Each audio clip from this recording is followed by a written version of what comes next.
जय हिंद दोस्तों, सैनिक समाचारों में आपका हार्दिक स्वागत है। सबसे पहले बात करते हैं रोज की तरह हेडलाइंस की। हाँ जी दोस्तों, ओआरओपी एरियर का सटीक कैलकुलेशन देखें कैसे करना होगा। और बात करते हैं इनकम टैक्स में भी फौजियों को क्या मिल रही है छूट। ऑफिस मेमोरेंडम हुआ है जारी और सैनिकों की पत्नियों का दर्द समझा माननीय राष्ट्रपति महोदया ने। और ईएसएम के लिए बुरी खबर, एसबीआई गार्ड की जो भर्ती है वो लटकी और भटकी। इसके ऊपर लिखा लेटर आखिर क्या है, खबरें करते विस्तार से। सबसे पहले मैं बात करूंगा one rank one pension arrear का सटीक कैलकुलेशन। सबके मन में यह शंका है कि आखिर टोटल एरियर हमारा कितना बना है। टोटल एरियर कहां तक कैलकुलेट किया है, दिसंबर 2022 या 23 के किसी महीने के साथ। यदि हम इस वर्ष में माइग्रेट हो गए हैं तो हम इसकी फायदा जरूर उठाएं। और कैसे उठाएं जरा देखते हैं। सबसे पहले आपको करना होगा एक काम, यानी जो लोग जिनका एरियर बना है 1/7/2019 से प्रभावी है और उनको कुछ लोगों को जैसे कि 70 साल से ज्यादा हैं या गैलेंट्री अवार्ड्स हैं, विडोस हैं, उनको एक मुश्त एरियर मिल चुका है। बाकियों को 4 किस्तों में मिल रहा है। पहली किस्त और दूसरी किस्त अदायगी हो चुकी है, तीसरी चौथी का इंतजार है। लेकिन फिर भी मन में यह है कि टोटल एरियर कितना बनाए वो सही बनाए या नहीं बनाए। इसके लिए आपको इस वर्ष में खुद को लॉग इन करना होगा। जैसा कि आपके पास इस वर्ष में माइग्रेट होने के बाद आपके पास रेफरेंस आईडी स्पेर्स और एक पासवर्ड भी है जो जनरेट हुआ होगा, आपने लिख कर रखा होगा। उससे आप पहले लॉगिन करिए।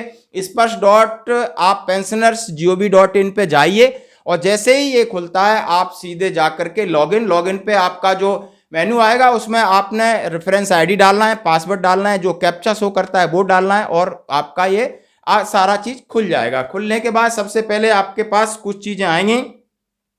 वेलकम टू स्पर्श, उसमें ट्रैक स्टेटस और माय डॉक्यूमेंट को आप दबाएंगे तो उसमें आपकी पेंशन स्लिप का आएगा, कोरिजेंडम पीपीओ आएगा और दूसरा पेंशन इंटाइटलमेंट आएगा, पीडीबी डिक्लेरेशन आएगा और फॉर्म 16। आपने पेंशन स्लिप पे जाना है तो आपने एक तो करंट महीने की पेंशन स्लिप देख सकते हो, फॉर्म 16 निकाल सकते हो। इसके साथ एरियर कैलकुलेशन की शीट भी है कि कितना इंटरेस्ट, कितना बड़ा, कितना डिफरेंस था, कब तक का, कैसे बना। और इस चीज को फॉलो आप आराम से कर सकते हो, इसमें किसी की असिस्टेंस की आपको जरूरत नहीं है दोस्तों। तो ये थी बड़ी खबर। और जो भी लोग इस पर माइग्रेट नहीं हो रहे उनके लिए भी मैं खुशखबरी है कि वो जल्दी अभी अगले 3 महीने में माइग्रेशन का काम स्पीड से चल रहा है और आप भी माइग्रेट हो जाएंगे। बस आपको अपना एक ईमेल आईडी और फोन अपडेट रखना है ताकि आपके पास जो मैसेज आए उस पर आप अपनी कार्रवाई कर सकें दोस्तों। बढ़ते हैं अगली खबर की तरफ। जैसे इनकम टैक्स में छूट, ऑफिस मेमोरेंडम हुआ जारी। बहुत सारे लोग बोलते हैं क्या हमारा पेंशन पे भी इनकम टैक्स लगता है? हाँ जी लगता है, और लगता है तो उनके लिए छूट भी है। हाँ जी छूट है, बट किसके लिए जरा हम लेटर में देखते हैं।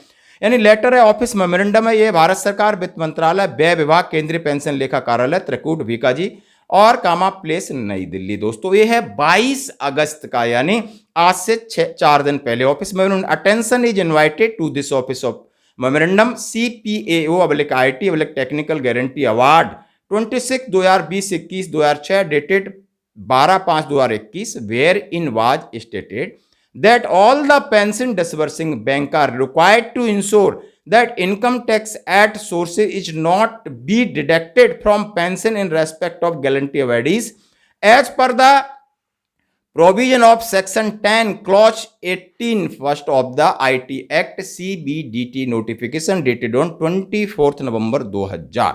आप समझ सकते हो ये बैंकों को, CPPCO को निर्देश दिया गया है कि आपने इस अथॉरिटी के आधार पर इनकम टैक्स काटना नहीं है। जैसा कि शिकायतें आ रही हैं, जो लोग गैलेंट्री अवार्ड्स हैं, जो लोग विजेता हैं, जिन्होंने सेना में रहते हुए सर्विस किया और गैलेंट्री अवार्ड्स मिले, आप उनका इनकम टैक्स काट रहे हो। आप बिल्कुल नहीं काट सकते और ये सीधा सीधा लिखा है, चाहे आप सर्विस में हैं चाहे आप पेंशनर्स हैं। It is observed that the banks are not complying with instruction as the office has been receiving grievance regarding deduction of income tax from pension of gallantry award। उन्होंने कहा है कि पेंशन जो गैलेंट्री अवार्डीज हैं उन्होंने डाला है, बहुत सारी ग्रेवियंस आई हमारे पास कि आपकी पेंशन बैंक्स हैं या CPPC हमारा लगातार इनकम टैक्स डिडक्ट कर रही हैं, और जबकि ये नियम है कि हमारा इनकम टैक्स में हमें छूट है। इन view of the above, heads of CPPs, GBDS and authorized bank are requested to follow the instruction issued by the income tax department on the subject without fail।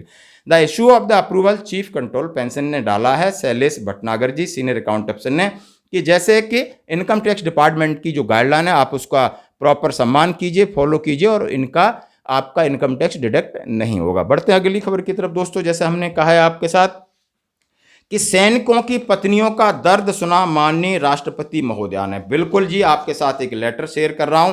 Press information PIB, honourable president of India Shrimati Droupadi Murmu graces the celebration of Asmita and army wives welfare association initiative. दोस्तों 21 अगस्त का PIB, उसमें कहा गया है the army wives welfare association organise the second season of Asmita inspiring stories of army wives in Manekshaw centre, new Delhi. In form was organized by sharing inspired stories of the army personnel who have created यानी themselves in various field and their persistence of realizations overcoming the number of challenges। यानी आप समझ सकते हो इसका नाम है अस्मिता करके, है ना, अस्मिता और इसका ऑर्गेनाइज आर्मी वेलफेयर आवा की तरफ से किया गया था मानेकशॉ सेंटर में, और उसमें उपस्थित थी राष्ट्रपति महोदया थी और सुदेश धनखड़ जो ऑनरेबल वाइस प्रेसिडेंट की वाइफ हैं, और श्रीमती मीनाक्षी लेखी हैं जो कि प्रेसिडेंट हैं, ऑनरेबल मिनिस्टर ऑफ स्टेट हैं अफेयर्स एंड कल्चर्स, और अर्चना पांडे जो हमारे चीफ की वाइफ हैं, यानी जो अध्यक्ष मेवा की। और वहाँ पर क्या हुआ जरा ये देखते हैं। उन्होंने कहा कि सैनिक की जो पत्नी है उसके जीवन में बड़ी चैलेंजिंग होती है। क्या होती है कि जो सैनिक होता है अलग अलग जगह पर पोस्टिंग रहता है, कभी उसको छुट्टी नहीं मिलती है, कई प्रकार की परेशानी होती है, कभी वीर नारी के रूप में हमारा जीवन काटना पड़ता है, तो बहुत सारी चैलेंजिंग है। इसके लिए यहाँ पर कई प्रकार के कई फील्ड के बुद्धिजीवी इकट्ठे हुए। उन्होंने बोला बच्चों को कैसे संभाल जाए, welfare of sports children and depending army personnel, चाहे उनके चिकित्सा की प्रॉब्लम आए, चाहे उनको और किसी हो, चाहे वोकेशनल ट्रेनिंग के लिए हो, ताकि उस तरह एक स्वावलंबी बनाया जाए फौजी की वाइफ्स को, ताकि वो अपना जीवन निर्वाह कर सके, क्योंकि उनके जीवन चक्र में कभी भी कोई भी परेशानी हो सकती है, बहुत सारे चैलेंजिंग हो सकते हैं, उनका जीवन भी किसी त्याग से कम नहीं है। ये माननीय राष्ट्रपति महोदया को उन्होंने अवगत कराया, ये लेटर है और वो मैं आपके साथ शेयर कर रहा हूँ। उनका है बिंग बैंडेड और live green bring about many challenges in the lives of army wives such as a long separation and parenting challenge, frequent transfer, household and social responsibility. Despite these, speakers have bravely faced the challenge and made a यानी difference in society. Amita has emerged the ideal platform of identity. Women achieve the acknowledge and success story of their contribution to the organization as well the community, which is turned into motivation to all other. यानी सबके motivation के लिए जिन्होंने त्याग और संघर्ष किया, sacrifice किया, उनकी स्टोरी और उनके बारे में इनको अवगत कराया गया, और ये एक अच्छी पहल, हम इसका करते हैं स्वागत। धन्यवाद दोस्तों। बढ़ते हैं अगली खबर की तरफ। जैसा कि हमने कहा है कि एसबीआई गार्ड, यानी जैसे ही एक सैनिक रिटायर्ड होता है सबसे पहले सोचता है कि जाकर के मैं क्या करूंगा। उसके पास ऑप्शन ये रहता है और ऑप्शन चूज करता है कि मैं अपनी फैमिली के साथ रहूं और वहीं से कोई भी मुझे छोटी मोटी नौकरी मिलती तो करूं। इसके लिए सबसे पहले ऑप्शन होता है उसको बैंक में सिक्योरिटी। बैंक में हाँ जी, कहाँ, यहाँ पर सैलरी और सम्मान सब कुछ मिलता है। फिर डीएससी है, वो बहुत दूर रहना पड़ता है, या फिर प्राइवेट सेक्टर में वो धक्के खाने वाली बात है। और ये कैसा अन्याय हुआ है जरा आप सुन के हैरान हो जाओगे। हमारे फौजी भाइयों ने चिट्ठी लिखी है कि यानी 2020 की भर्ती का रिजल्ट अभी तक नहीं निकला है। आप हैरान हो सकते हो, 2020 की एसबीआई बैंक गार्ड की भर्ती का रिजल्ट नहीं निकला है और सब गोलमोल जवाब दिए जा रहे हैं, और सैनिक परेशान है कि उस रिजल्ट के भरोसे बैठे या कोई और धंधा करें या कोई नौकरी करें। इसके लिए आहत होकर उन्होंने ये चिट्ठी लिखी है। श्रीमान महाप्रबंधक औद्योगिक संबंध मानव संसाधन विभाग जयपुर के लिए रिक्रूटमेंट एसबीआई बैंक गार्ड भर्ती प्रक्रिया 2019-20 के संदर्भ में उपरोक्त विषयांतर निवेदन है कि स्टेट बैंक के पत्र क्रमांक 2020 का है। भर्ती प्रक्रिया की जो एडवर्टाइजमेंट थी उसमें हमने फिजिकल ट्रेनिंग, ड्रिल टेस्ट सब दे दिया। कॉल सेंटर यानी 22/8/2022 को जारी किए गए थे। दिनांक 5/9/2022 से विभिन्न स्थानों पर फिजिकल लिए गए।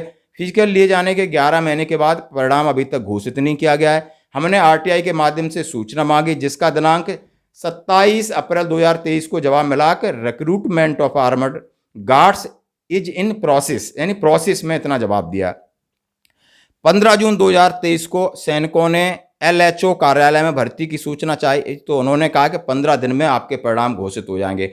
फिर उन्होंने 4 अगस्त को, यानी अभी 20 दिन पहले वहाँ ऑफिस में गए तो उन्होंने बोला 4 दिन बाद रिजल्ट डिक्लेयर हो जाएगा।